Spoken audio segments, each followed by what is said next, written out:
Yodong, West Friend, Sunggoy, ito. So, ito po yung dagat nila dito sa Tunay.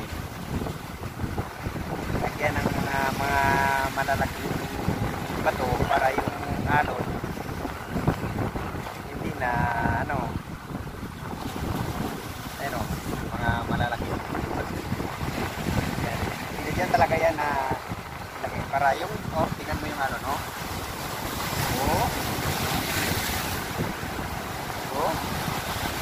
Kung wala, hindi lagyan ka ng bato, baka abot na to doon sa nila, yung tinatawag nila na pasar.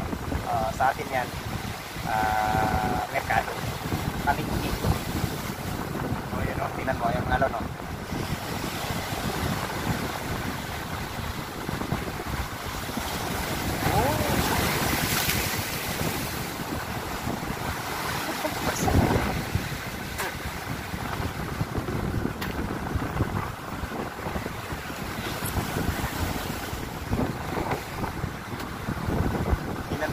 walang bato sa atin sa Pilipinas, buhangin lang ang nilagay. Dami ng nila, dami yan, maingin na sila kasi useless lang daw ito. Kung sa Pilipinas to nilagay, yun. Kaya hindi natin anuhin yung kung ano ang nakikita mo. Isipin natin kung ano ang tawag nito,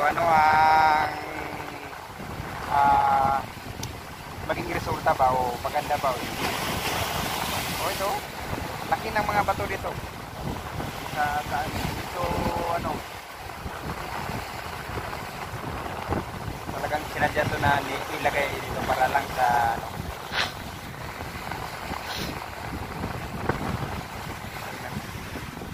dito ang nila dito walang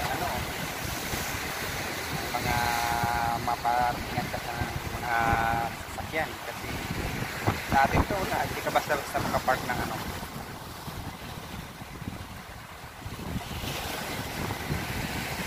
yan mulado